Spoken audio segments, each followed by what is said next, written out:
Chicago O'Hare International Airport, October 1st, 1987. A man in a charcoal suit walks up to the American Airlines first-class check-in counter and hands over a check for $233,509. He is buying an airline ticket. Not a ticket to London or Tokyo. He is buying every seat on every American Airlines flight in first class for the rest of his natural life. He is Steve Rothstein, a 41-year-old Chicago investment banker. He will never pay for a flight again. He locks the pass in his pocket. He goes home and waits, because here is what he needs to know. When he begins to use this ticket the way the contract actually says he can, flying anywhere, anytime, as many times as he likes, for decades, will anyone at American Airlines notice? He starts flying. Nothing stops him. No phone call, no letter, no limit. In his car on the way home, Rothstein allows himself to smile. If the contract says unlimited, unlimited is exactly what he plans to use. He will fly over 10,000 flights. He will accumulate 30 million miles and spend the equivalent of 3 full years of his life in the air. The total value of his flights, calculated at standard first-class fares, will exceed $21 million. And American Airlines will not be able to do a single thing about it for 21 years. To understand what Steve Rothstein did to American Airlines, go back to 1981 and look at the single decision that made it all possible. Washington, D.C., 1981. The American economy is in crisis. Inflation is soaring. Interest rates are at record highs. American Airlines is hemorrhaging cash. CEO Robert Crandall needs a fast injection of capital without alarming the markets. His team comes up with an idea. They will sell a small number of lifetime, unlimited, first-class travel passes, the AAirpass. The price is set at $250,000, with an optional companion add-on for a further $150,000. The target buyer is a Fortune 500 CEO, or a major law firm partner who flies 30 times a year and would rather pay once and never think about it again. Their assumption, never written down, modeled, or stress tested, is that busy people get tired.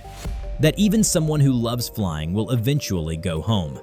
That the economics will work themselves out because human beings have other things to do with their lives. They price the pass. They write the contract. The lawyers approve it. Nobody in the room asks the question that should have been asked first. What happens if the buyer does not get tired? In 1981, American Airlines executives and lawyers designed a contract promising unlimited first-class flights for life, but neglected to define what unlimited actually meant. They created the most expensive oversight in commercial aviation history. 6 years later, a Chicago investment banker reads that contract more carefully than anyone at American Airlines ever did. Chicago, 1987. Steve Rothstein is an investment banker. His professional life is the clinical evaluation of contracts, risk assessments, and long-term return on capital. He reads documents the way a surgeon reads an X-ray, slowly, methodically, looking for the thing everyone else missed. When he hears about the AirPass, he feels the specific, controlled alertness of a man who has just noticed an arbitrage opportunity that the other side has not. He reads the contract over a weekend. He finds no cap on flights per year, no blackout dates, no minimum advance booking requirement, no definition of what constitutes reasonable use. The contract says unlimited. The lawyers have written unlimited and then moved on. Rothstein runs the numbers with his accountant. At 1987 fares, 20 return flights to London equals $80,000. Over 10 years, that is $800,000, more than 3 times the cost of the pass, from London alone. He calls American Airlines. The AAirpass is still available. He writes the check. His daughter, Caroline Rothstein, writing years later, he saw it the way he saw every deal, as a contract with a specific set of terms. The terms said unlimited. He was a banker. He took the word literally. On October 1st, 1987, Steve Rothstein paid $233,509 for what he correctly assessed was an indefinitely appreciating asset with no ceiling on its return. American Airlines sold him an unlimited ticket. He intended to use it as one. For the first few years, he flew the way they imagined he would. Then something shifted. Chicago, 1989-2002. In the first years, Rothstein flies often but not conspicuously. Then, in 1989, he buys the companion pass for $150,000. The right to bring any single person he chooses on any flight he takes at no additional cost.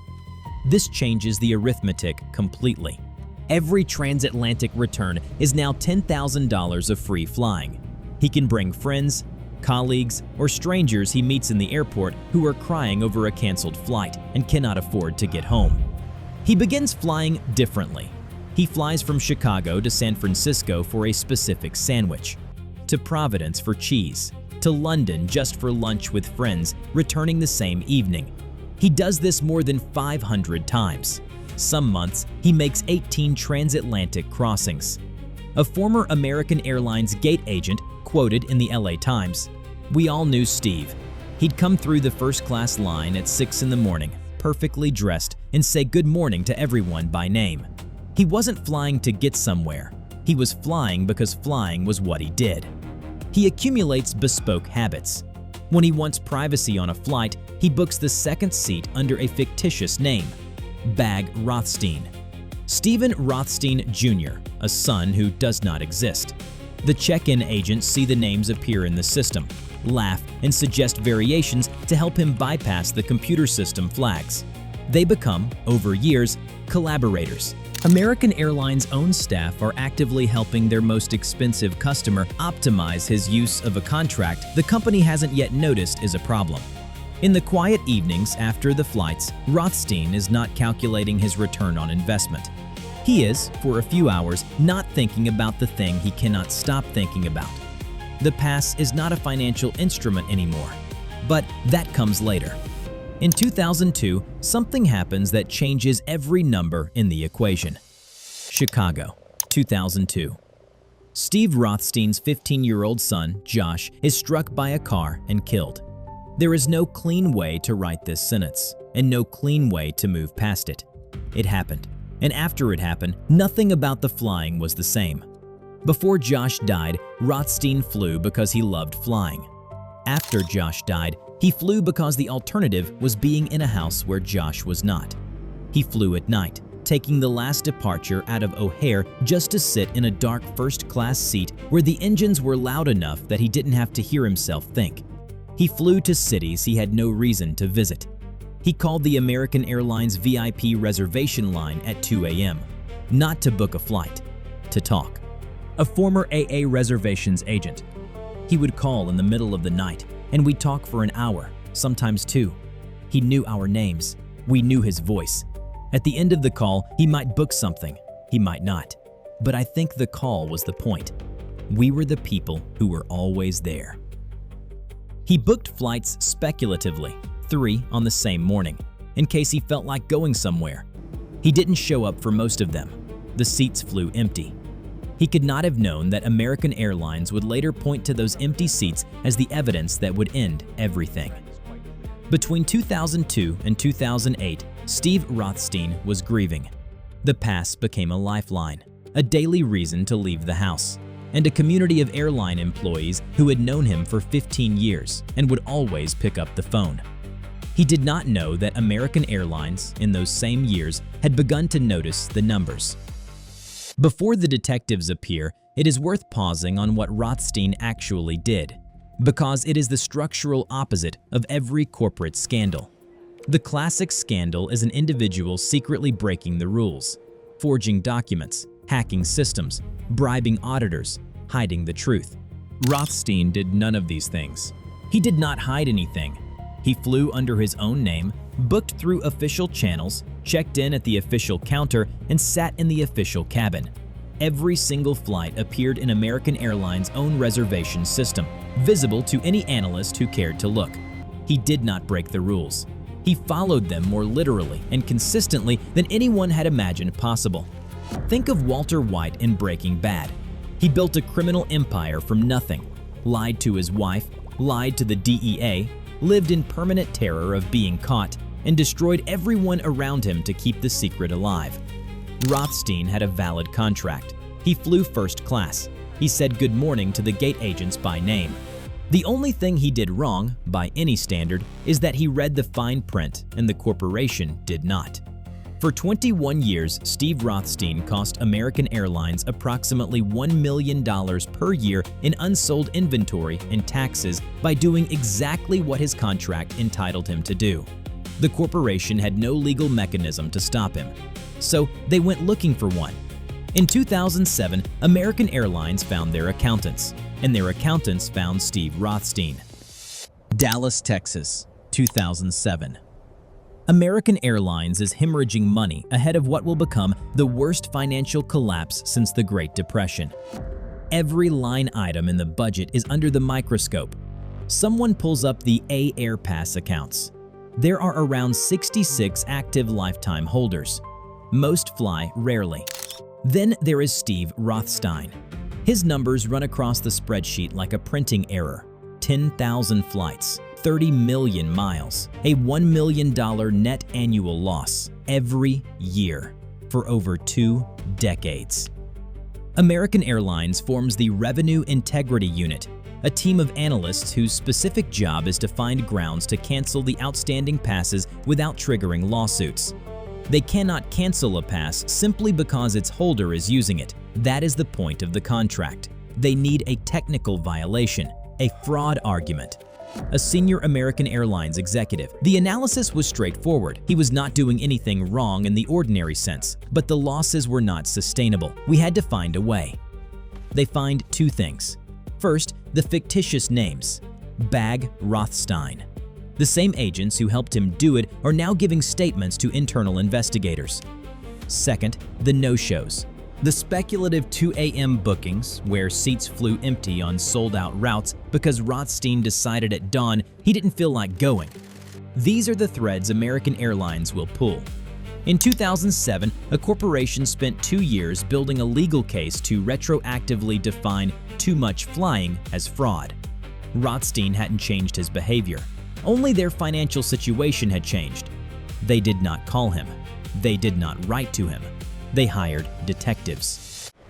London Heathrow Airport, 2007-2008. Rothstein is walking toward the first-class lounge when he notices a man he has seen before in Chicago. A man not boarding a flight, not checking a phone, just watching.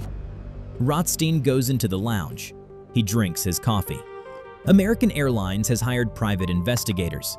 They are stationed at O'Hare and Heathrow, watching who Rothstein brings in the companion seat. They photograph his guest and approach them after flights, asking quietly if money changed hands. Did he charge you for the ticket? Did you give him anything in return? Because if anyone gives Rothstein money for a companion seat, that is commercial resale of a travel benefit. That is fraud. The answer, every time, is no. He took along a priest who was flying to Rome and a woman weeping at O'Hare Airport because her mother was dying in London. He brought them because the seat was empty, and that was the kind of man he was. The detectives report back. There is no commercial resale, but the no-show bookings and fictional names are enough. Caroline Rothstein. They hired people to follow him. My father didn't know what was happening. He thought the agents were his friends. Some of them were reporting on him. On December 13, 2008, Rothstein arrives at the O'Hare check-in counter with a friend for a weekend flight to London. Security staff surround him. They hand him a letter. His AAirpass is canceled, effective immediately, for fraudulent activity. His checked luggage will fly to London without him. He will not be boarding. The man who flew 10,000 flights, who said good morning to every gate agent for 20 years, who flew strangers to hospital bedsides, was left standing at the check-in desk like a man escorted out of a building. His bags were over the Atlantic. He had nowhere to go. He hired a lawyer. And the fight that followed was not really about the flights. Federal Court, Northern District of Illinois, 2009-2011. The case is officially titled Rothstein versus American Airlines, Inc. Rothstein's legal argument is elegant. He does not dispute the fictitious names or the no-shows. He says something more fundamental. He says, "You knew." His legal filing: for more than a decade, American Airlines employees were fully aware of the complainant's booking practices and actively assisted in their continuation. Under the legal doctrine of waiver, a party cannot tolerate a conduct for 10 years and then retroactively declare it fraud. The doctrine he invokes is waiver of rights. If a party actively facilitates the behavior they later claim to prohibit, they forfeit the right to enforce it retroactively. He has a decade of evidence. Gate agents laughing at Bag Rothstein. Letters from the AACEO personally thanking him for his loyalty. American Airlines counters with data. Over his last years, he made over 3,000 reservations. On 80% of them, neither he nor any companion appeared at the gate. 3,000 bookings, 80% no-shows. On sold-out transatlantic routes, those empty seats represent millions of dollars in lost revenue that could have been recovered. In 2011, Judge Virginia Kendall rules in American Airlines' favor. The fictional names and mass no-shows constitute a pattern of behavior that goes into deliberate manipulation of the booking system. Rothstein prepares an appeal. In 2011, a federal judge found that the man who did exactly what his contract allowed had crossed a line the contract didn't explicitly draw. 20 years of evidence that the airline knew and actively helped wasn't enough. He was ready to fight. Then American Airlines made a move he could not counter. November 29, 2011, American Airlines files for Chapter 11 bankruptcy protection. Under U.S. bankruptcy law, the moment a company files for Chapter 11, an automatic legal stay is triggered. Every active civil lawsuit is frozen. Every appeal is suspended indefinitely until proceedings are resolved. Rothstein's appeal disappears into a legal queue alongside thousands of other creditors. He waits. The bankruptcy proceedings take over a year. During restructuring, American Airlines quietly cancels every remaining active AirPass. By late 2012, Rothstein is financially and emotionally exhausted from fighting a corporation with a legal department the size of a law school. The fight has cost him more than the pass. He settles. The terms are sealed. No number is ever made public. The case is dismissed with prejudice, meaning he cannot refile it, ever, under any circumstances. Caroline Rothstein. He never spoke about the settlement.